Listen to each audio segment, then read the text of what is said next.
Well, hello there, everybody. It's Andrew Kordick with iPost and Email Never Sleeps. And we've got a special one today because when we normally talk about email marketing or email marketing in general, usually there's chatter about the United States or Europe, but not today, everybody. We're here to talk about email in Africa. And really, from looking at the title, we're titling this Insights for Marketing in Different Regions. And man, oh man, I have somebody here who I think you guys are really going to enjoy. I'm excited for Des to sort of present and talk and give us some insight. But Des Brown is all the way coming to us from South Africa. He's a director at TouchBase Pro and also the founder of Email Expert Africa. So welcome, Des. I appreciate it. Give us, and give the audience sort of a bit about your background. Thank you, Andrew, and an absolute pleasure to be here and join the show. I've listened to so many of these episodes, and to actually be on one is pretty surreal. But thank you for the opportunity. My background in email actually stems back probably about 10, 11 years. Yeah. Selling email products is where I began and sort of fell into the industry almost by accident. And yeah, it's sort of grown. I've wound up working for one of Africa's premier ESPs, and obviously that environment tends to immerse you in email itself. So I've Right. picked it up. I've run with it. I've fallen in love or fallen deeper in love with email, and that's where Email Expert Africa stems from. It's a little community where I'm trying to help folks from Africa and I guess abroad, Yeah. send better emails and work email. That's the goal. So yeah, Yeah. yeah. I want to focus on, we talk about sending email, and whether if you're an international brand listening to this, undoubtedly you probably have emails, or addresses or subscribers from Africa. And there's probably different nuances than that of sending email to people in the Netherlands or Germany or the UK or in the US. And so, Dust, you've been around for a while, and I think our audience, including me, I'd love to know, what is there a fundamental difference in messaging or content or creative? Like, what are some of the biggest differences with sending email to African subscribers? I'm curious as to what your thoughts. So it's an interesting question because I guess email is very global, and the way that email works in its technicality is the same across the world. But from a content perspective, I mean that's where we've found things differ quite dramatically. Us South Africans, contrary to what many think, are super friendly people, and into Africa, I think that's you always see these typical pictures of people in Africa with big smiles on their faces. That is actually the truth, and Yeah. it translates well into email if you think about it. If I'm mailing someone in Germany, I'm going to be straight to the point. I'm going to be quite direct. I'm going to Right. cut the fluff. Yep. Whereas we've got a big storytelling or the receiving of stories type preference here. Hmm. So when you're sending something to someone, it generally comes with a bit more context, a bit more a bit less formality, if I can put it that way. There's a lot of, no one here is afraid to put an emoji in a subject line. There's Right. not going to be any offense taken, even in a business sense, obviously with discretion, of course. Sure. But people love stories. People love that familiarity. People love building relationships. It's the reason Ubuntu comes from Africa. It's Yeah. that sense of community, and that translates really well into email. So when creating campaigns here, one of the considerations is the story behind it, building that relationship. That is universal, Yep. but you have far more scope and opportunity to be able to engage and to tell stories than you do about just getting to the point. So I think that's one of the biggest ones. Hmm. Um, yeah, predominantly on the content side. What about so I love storytelling in email, right? I think every brand, wherever you're at, has a story to tell. Oftentimes they cut short the stories, right? And just go Yes. right into what they're trying to do. And to me, you're doing a disservice to subscribers when you do that. Everyone always says, well, people don't read, they scan, or people read and they don't scan. And you know, when content is sent out and the storytelling nature, is it more to you tell the story in the email and make them read the story in the inbox, or is the goal to get them to the site where you tell that story? So are you using a lot of landing pages in content or messaging, or are you hoping to sort of do long form copy, or is that just really vary from brand to brand? I think it varies. There's always this answer, I guess, in the email community across the board that, goes, it depends. Yeah. So it would heavily depend on the context of the email, the intention of the email, and Mhm. what you're trying to achieve. There is a time and a place for long form content. There's a Mhm. time and a place to be able to tell that story within the email environment because you've got that immediate attention there. The risk of losing that attention and sending them elsewhere Right. becomes a consideration in that strategy. But at Yeah. times, there are also opportunities to keep things short and succinct and to get people to take that action, take that intention that you have behind that email. So it's generally a well thought out process. If you're looking at a welcome sequence, it's a fantastic opportunity to be able to nurture, to engage, to use longer form or more personalized content to be able to go, I'm virtually holding your hand through the brand process. Whereas if it's a short promotion, if it's something to do with information that needs to be consumed concisely and quickly, then Mhm. there's an opportunity to share that, get them to take the action and tell the story afterwards. Mhm. If you look at brands, direct to consumer brands, you're able to tell people a lot about a product in an email, but you're able to tell them far more on the product page. I'd Mhm. rather have the story written there, get them taking that action and get them writing there. Whereas a newsletter, from a creator or from a brand to an audience, Uh-huh. far more opportunity to keep them in that environment and nurture and engage with them. So it heavily does depend in my opinion, but you have a broad scope for both. It's funny. For as long as I've been in email, I'm sure as long as you've been in email, we hear these words personalization and then the use of data and making sure you leverage data right. And, oftentimes there's quite a bit of leeway when it comes to the use of the word personalization. Some believe it is one thing, others believe it is others. Um, what it, how do people in Africa respond to the use of data around privacy? I'm curious because I don't know any of the privacy laws there. I must admit, but how is privacy and the use of data used there? How is that governed? And what do you recommend to brands that you deal with? Look, most of Africa is very much, and I say this with a lot of respect, the Wild West when it comes to Sure. email privacy and data privacy. South Africa is probably the most regulated in that sense. We've got an act called the POPI Act, the Protection of Personal Information Act, that mandates it's a similar version of data protection to what GDPR is. Right. So it mandates the protection of personal information and the processing of that information. And what goes into that is, like I say, very similar to GDPR or CAN spam. But Mm-hmm. at the end of the day, it's not as enforced, which Okay. makes it a little bit difficult because senders take liberties with that, Yeah. and they still send ill-begotten emails, and that's what you want to try and avoid, right? Yeah. So when it comes to the personalization side of things, I think we're very what is the word I'm looking for? We're very hardened to the fact that we're probably going to get a cold call. We're probably going to get a cold email. And that Mm-hmm. is changing, thankfully. Sure. I think good Okay. sending practices and the implementation of preventing that by the large inboxes is helping. Mm-hmm. But I think folks are quite used to that. Now, when it comes to personalization, Yeah. I know that there's often an argument about, is it personalizing specific merge fields in a campaign? Is it personalizing the content? Sure. Um, we found that as long as it's contextual and relevant, personalization can be many things to many people. Mm-hmm. Um, People here prefer something that's tailored to them. So when it gets to personalization of products or preferences, that is a big thing. Okay. It's also personalizing the channel. And I know I'm going to speak outside of the email realm here a Sure. little bit, but there is a challenge where a lot of folks in Africa have access to the internet, and there's a massive mobile device usage here. And reaching those individuals via email is great, but a lot of people don't have an email address. You can open up a social media account using a number, or you can engage. WhatsApp's a massive platform here as well.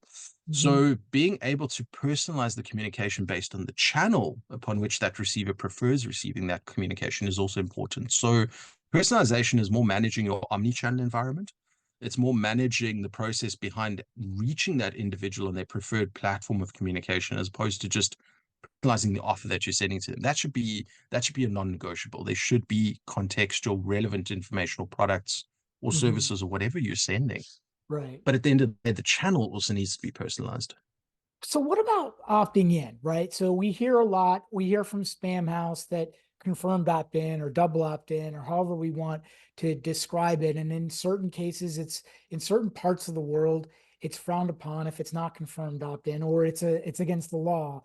In the United States, we're a little bit like the Wild West, right? Implied opt-in versus or in Canada and things of that nature.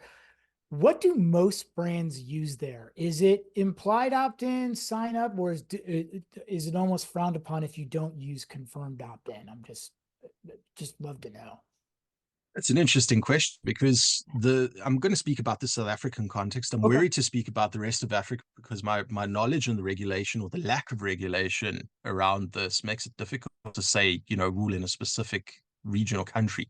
But in South Mhm. Africa specifically, and adhering to the conditions of the POPI Act, a lot of what we need to adhere to is explicit opt-in. Now, explicit could be interpreted in many different ways, Right. and I think Yeah, it's I was those gonna it's say. it's those gray areas Mhm.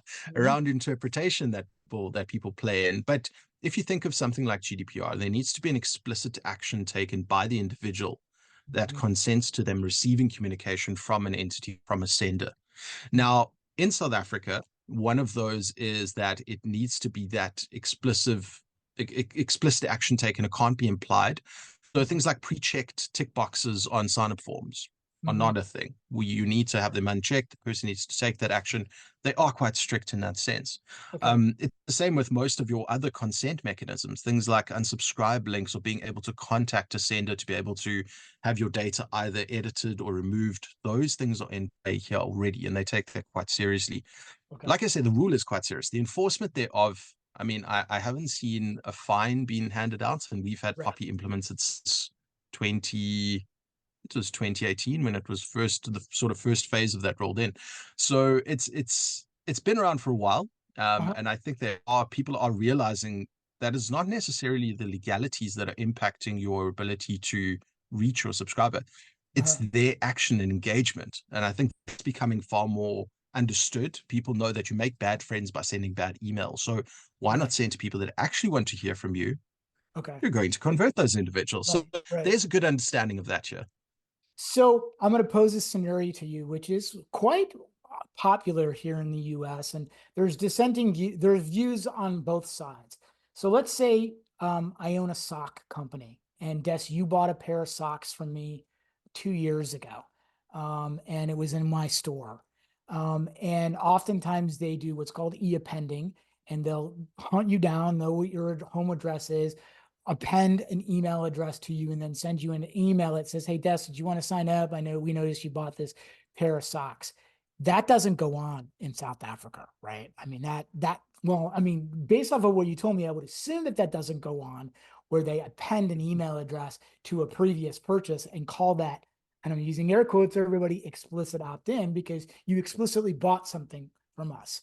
Like, would that ever happen there or no? So it does happen. It does happen. Really? Should it Okay. happen? Should it happen? No. And the reason I say that is one of the provisions of the POPI Act is the fact that the intention upon which someone signs up for your emails or your communication needs to Mm-hmm. also be quite explicit. If I'm signing up, and this is a common one, if I'm signing up for a competition, right, Right. and I'm entering the competition and it doesn't state that I'm going to receive further communication after the competition is completed, I Right. cannot add that person to my email database. It's bad practice. And it's technically against the rules. Do Okay. people follow that? No. And they often do ill practices like hiding consent in the depths of a terms and conditions page or things like that.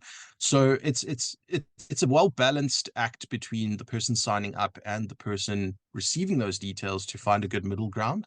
And that's Mm-hmm. probably what our information regulator looks for in that sense. But Okay. does it mean that it prevents people from doing that? No. We've got a lot of scraping of data. We've got, I mean, and it's sad because they play on the outskirts of those gray areas, but we have Sure. companies that still sell audiences that are technically opted in. I Yeah. don't know how, and we still have this argument as an ESP all the time that we cannot send to these guys. Right. But consent, in my mind, cannot be implied. if someone's purchased something and you're sending a newsletter, you need to get their permission to send a newsletter. You can't just infer that because they bought your product. They're now Right. added in. So there's a couple of layers to it. You mentioned the heavy mobile audience, and we watch statistics all the time around the world for mobile audiences, but lately there's been this push, but it's all very carrier driven around SMS marketing. Can you comment on, are the laws, because at least the laws around SMS marketing here in the States and in Europe are very buttoned down, right? Like there is you violate and you're done, and it's all carrier driven. It's not, doesn't have anything to do with an ESP pushing SMS. How does SMS work there from a two-channel approach, both from email and SMS marketing? What are the rules, regulations, and stuff that people are doing there? So SMS is an interesting one because it's a big channel, especially here in Africa. You're able to reach people in outlying regions, people that are data sensitive, and that becomes a common practice for folks to reach individuals that don't have their email addresses. Yeah. Now, SMS senders are generally quite brazen because the rules are not technically as strict as the email rules. There are less ramifications for spamming using SMS. We've got a regulation organization called WASPA, who mandates and looks after a lot of the good and bad practices around SMS. But the enforcement behind those, I mean, switching providers and just continuing the bad practices tends to happen because you're not using your own number. Yeah. If you're sending an email, you're using your own domain, or you're Yeah. using a subdomain, or you're using something associated to your company. When Mm-hmm. it gets to SMS and you're just bombing out an SMS without any call to action and it's got a brand name, there's not much that can be done because it's coming from a cycled number. Yeah. So quite often the cost implications prohibit a lot of spamming because SMS, in contrast to email per unit, is generally far more expensive. So that Mm. becomes a prohibitive factor. But for the larger senders and the Uh, guys that are in, we notice it in the insurance and finance space, we notice it in the motoring space. The guys that have those budgets that acquire data in an ill-toward manner yeah. are the ones that are technically guilty here. But Yep. the recourse against those, I haven't heard a case come against an SMS sender yet. So Yeah. yeah. It's interesting. Switching gears just for a second around deliverability. Deliverability is this sort of lost art. I have a lot of deliverability colleagues, and it keeps changing. The goalposts keep changing for Google and Yahoo and the top providers, you typically on people's lists. And it's not like the olden days, right, where you can just pick up at the bat phone and call somebody and get somebody off of a list or whatever. It's very systematic and stuff. And so I'm curious, deliverability in let's just talk about South Africa specifically. Deliverability in South Africa, my assumption would be it's around the same thing, right? You have bad actors, you have people that will make mistakes, we all have, right? And get on a block list, things of that nature. But there really is no secret sauce, right? There's nothing different that happens there. You're kind of stuck, we're all stuck in the same boat together, right? And we all have to do the same thing. Am I right or am I wrong in all of this? Right? 100% correct. Yeah. 100% correct. Deliverability almost globally is very much the same thing. And the reason for that is predominantly because of the inbox providers. I mean, I look at the Gmail contingent locally. It's probably the most commonly used inbox in South Africa. Bar that, Yahoo's not as big yet. It's still a thing. So the recent changes announced by Gmail and Yahoo had some impact, and we're already seeing that. There are staggered deadlines to the implementation of this. We know Mm-hmm. this, and I think June will be a true litmus test to see exactly who is sending good and bad email, because you're going to get a lot of folks that are whining junk. You're going to get a lot of bounced emails or outright rejected emails, and we're already seeing it. Yeah. We're already seeing it. So the implementation for businesses to use things like, we're encouraging Postmaster tools, monitor your deliverability, monitor your engagement. It all comes down to that at the end of the day. If you're sending emails that people are opening and they're Mm-hmm. engaging with, it's going to deliver. And that is the same across the board. And I'll say this to everybody who's listening, whether you're in Africa or the States or in Germany or whatever, you've been warned about Yahoo and Google and this change that has been happening. It's came about, I think, as early as I heard September of last year. and they're, like you said, there's things rolling out.